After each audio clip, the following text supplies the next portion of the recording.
The team is the people who you're around really 99% of the time. But when you're out there on the race course, no one can run the race for you. You've already gotten everything from your team.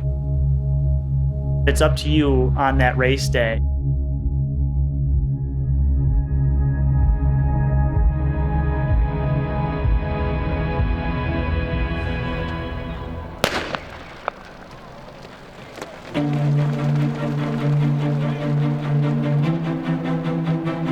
I feel more comfortable coming up to a race if I've visualized it beforehand.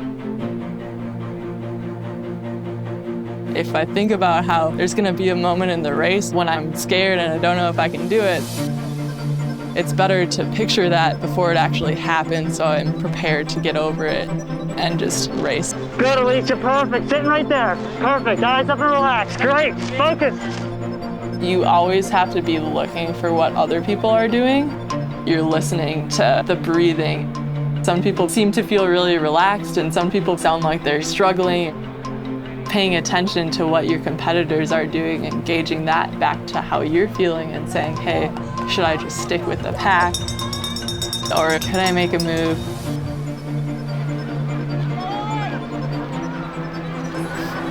The first 2/3 felt really easy and the last 8 laps were a press. Especially when you're up front doing the 31:10, all right. Came and did what I needed to do, so I'll take it. As they start at the far turn. This is good running from Oliver Hoare. He's really just putting himself right in there. I was in such good shape coming off training in Scottsdale. Dathan and I knew that something big was going to come. We just didn't know how big. Whiteman with the lead, and then the Australian Oliver Hoare. They got behind one of the best runners in the world. And then to come through away that last 200 meters. And look at the move he just made and left Whiteman in the dust. We just kind of ripped it as hard as we could. Oliver Hoare, the 24-year-old Australian, comes home across the line. 3:32.36. Wow. That makes him about the 6th fastest in history at this distance. All right, 12 and a half laps here. Magic number 15:20. Great, Leah, perfect. Good, perfect. Good, eyes up. I'm excited to have Leah in my heat because we work together really well. And I know if I just focus on her shoulder blades, I can run really fast.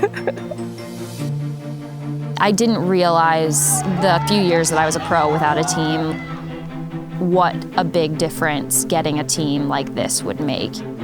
It's made me a better runner, and honestly, it's just made it fun again, which I needed.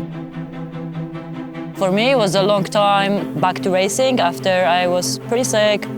So today, hoping to actually crush it, so that's the plan. Andrew Lamont takes the East win, following 15:32. You got a little excited. I did. Great job. One lap too early of a push, but that was great. Yeah, it felt good. It's not what I was hoping for. I got too comfortable.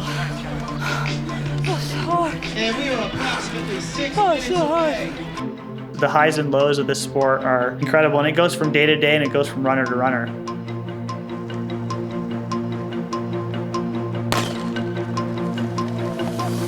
Perfect, Joe, right in it. Get ready to race it, eyes up. Make it tonight. Been working very hard. 99.9% of my energy goes into thinking about making Tokyo. Good, Joe. We race it. Here we go. Eyes up. Catch him. Why On built this team was for us to represent on the world stage, and so that's really where our focuses are. Come on, Joe, all the way through. Come on. Got the Olympic standard for the 5K by about 7 seconds, I think. That's 13:06. It's kind of right where I thought I was at, on just a pretty, today was a good day, but by no means a special day. On your marks.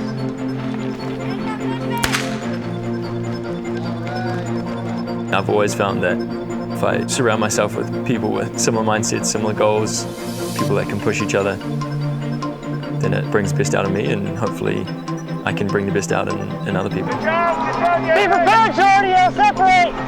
Taking Jordy to get an MRI after training camp, having him have a sacral stress fracture, it's heartbreaking. That's something that I went through as a runner.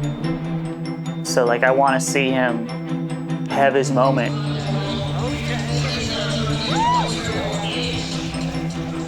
I mean, he closed well, but you were just far back when they started moving at like 3K, but yeah, I would say. Good step forward. Ready?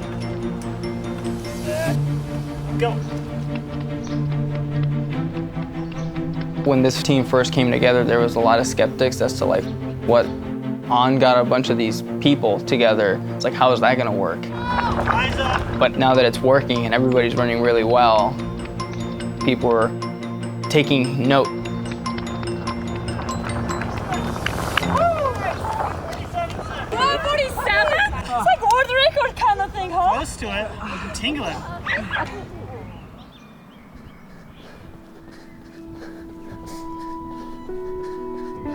The first year of the OAC has been a whirlwind. We've accomplished so many things. We had no spike when we first started. We've had amazing results, but I think we're still just scratching the surface. Now we need to start setting our eyes on actually getting on the teams. The ones that really want it, the ones that are really focused. Those are the people that are going to be representing their countries this summer.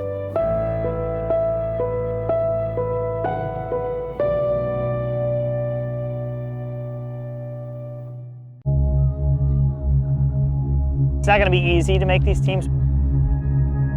This is the last chance. It's down to the wire, and we need every second we can get.